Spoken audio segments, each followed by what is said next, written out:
Just look. How far? How are they now? They go. Well done. And they come back now. Well done, eh? Those are DSS men.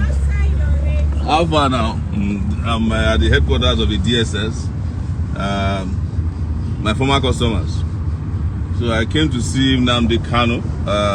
I was invited by he personally invited me, but when I got here, they refused to let me see him, even though I waited for several hours. They claimed that their time for visitation has ended, and as a result, there's no way I can see him. You can see this is the Yellow House, the headquarters of the DSS in Abuja, where I just been waiting to see Nnamdi Kanu today. I was invited by Nnamdi Kanu himself. I was here with one of his lawyers, his father-in-law, and myself. So we waited. We were not allowed to see Nnamdi Kanu.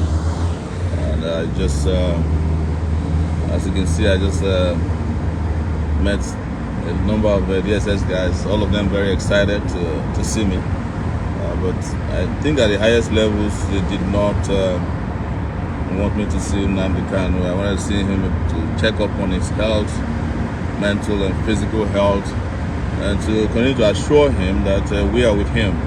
We are with him both in flesh, blood, and spirit, and that he's not alone in this struggle for the survival of Biafrans and the Nigerian people at large, and that it's not a crime for people to demand for self-determination. Again, I spent some time in there. I spent some amount of time just waiting in the reception of the DSS headquarters in Abuja to see my friend and brother Nnamdi Kanu.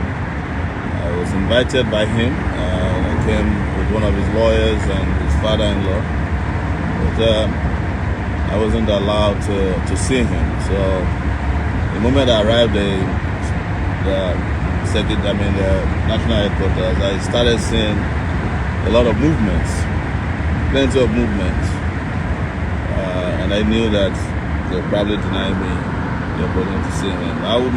I'll keep making efforts to visit him.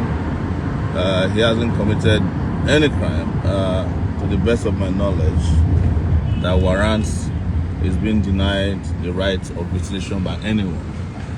So let me once again reiterate for those of you, this is Abuja, very close to where Sowore is, where President Buhari is holding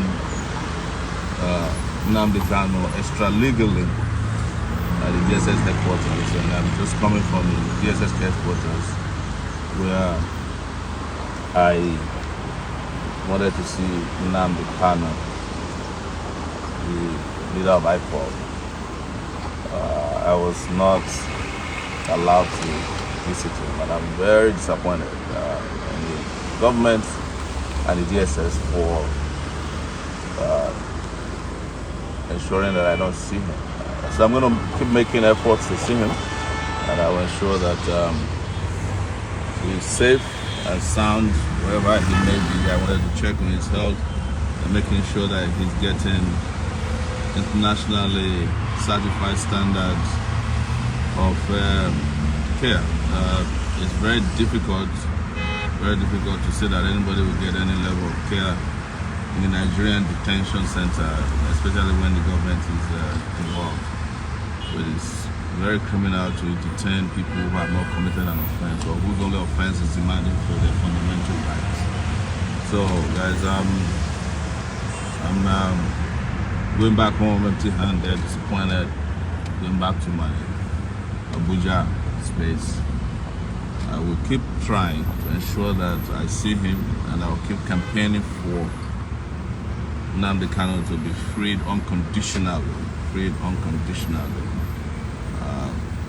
whether they like it or not. So, as you can see, very disappointed that the federal government and their agents will not allow a visitation to a political prisoner. And I'm not doing this for politics, I'm doing it for genuine concern for human rights. Even if it is for politics, if we can allow the governor of Anambra State to visit him, Charles Soludo, to allow people like Ojus or Kalu to visit him, we should be able to allow those of us who are neutral to visit Nnamdi Kanu, who is a political prisoner at this point, being held against his will by the Muhammadu Buhari regime.